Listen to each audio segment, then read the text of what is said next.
Hey, welcome back, everyone. Pagitt Radio on AM 950, the voice of Minnesota. You can pick this up over at dogmatism.com if you want to follow along with all the guests that are on the show. Hey, I want to make a proclamation here. Proclamation that you don't often hear from a religious person.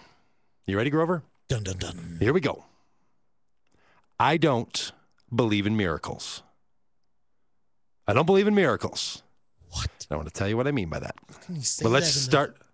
How can I say that in the state of Herb Brooks? In the state of Herb Brooks, right? How can you say that with all the sports metaphors that have benefited from miracles? How could you? How could you? How could you? Well, here's why. Here's why. It comes from a little web posting of a friend of mine that helped me to understand. He actually said it first. And I said, I'm going to steal that as my own. His name is Adam, a buddy of mine. And here's what he said. He said, I don't believe in miracles. Because in the current way that we talk about miracles, what people mean by miracles are the impossible things coming true. That's what most people mean by miracles, right? Most people, when they say miracle, it's like the thing that could never happen, the thing that's impossible. Well, I don't believe in miracles, my friend Adam goes on to say, because believing in miracles is believing that the impossible comes true, and I don't believe that anything is impossible. So that's fantastic. You know why I don't believe in miracles? Because as people talk about miracles, they try to say, that's the impossible coming true. And I think all things are possible. Everything that happens, by definition, becomes possible because it happened.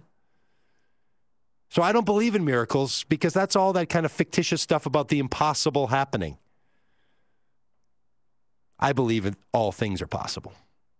How about that? How about the idea, and this is what I appreciate about Adam's suggestion here. How about the idea that the better way to think about the world is to create that which is possible? And let's stop beginning with the notion that things are impossible, rather that they are possible. Love it.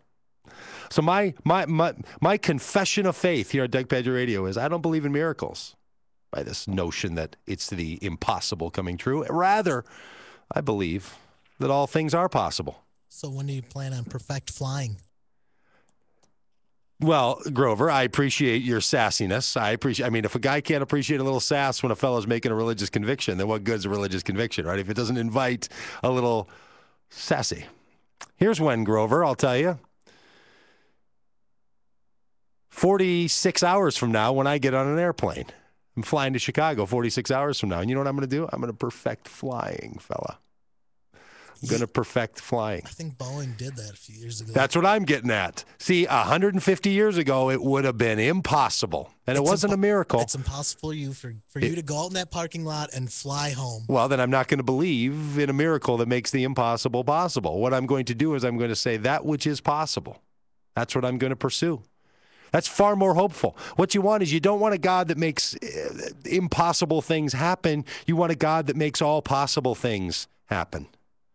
So that's what we do, is we live as the people of the possible, not the impossible. Now, look, if miracles were when things are made the way they were meant to be, I'm all for it. But when miracles are the impossible happening, breaking all the rules of everything, making the impossible happen, well, who needs that? I'm much more interested in what is possible. So if we woke up not asking for the undoable to happen, but rather that which is possible to become a reality, now we're cooking. Now we're cooking, baby. You know what this made me think of as well is this conflict that a lot of people have where they don't know if they're supposed to revise their perspective on things based on new information. See, the reason people get stuck in this impossible miracle thing is because they're convinced that there's just some things that will never, ever be. And so you pray to God, some people do, that God makes that thing which could never, ever be. And that's such a weird way to think about it. Who needs that? There's a much better way that God invites us to, and that is to say, the things that are possible, we want to bring those things about. And the reason the Wright brothers and all the other people were pushing flight, the reason that people push for healing, the reason that people push for forgiveness, all this is because they know it's possible. Deep down, they know that it is. So I don't want to get all preachy here on you on a good old Sunday morning being recorded on a Thursday, but what you ought to hold on to is that which is possible. Now, here's where this becomes important. Because if people continue to not be changed by new information, one of the big splits between science and religion, one of the big dividing points, one of the big conflict spots, one of the big frustrations is that in the science perspective, it's embedded that you are supposed to be changed. Your theory, your perspective, your assumptions are supposed to be changed by new information and by that which is. So, you have a hypothesis and you test your hypothesis, and if it doesn't work out, you adjust your hypothesis. But in religion, some people purport a kind of religious faithfulness that's not about that at all. Rather, it's about whatever you were told to believe, you stick with it, even if the things that happen to you in your life don't correspond. And people start to think faith is believing the things that don't have any correlation to reality, and science is all based on reality. Well, that's just a false distinction, just complete silliness. All of us should be changed by the new realities. Now, I know the Christian story well. I'm trained in it. I have a master's degree in it.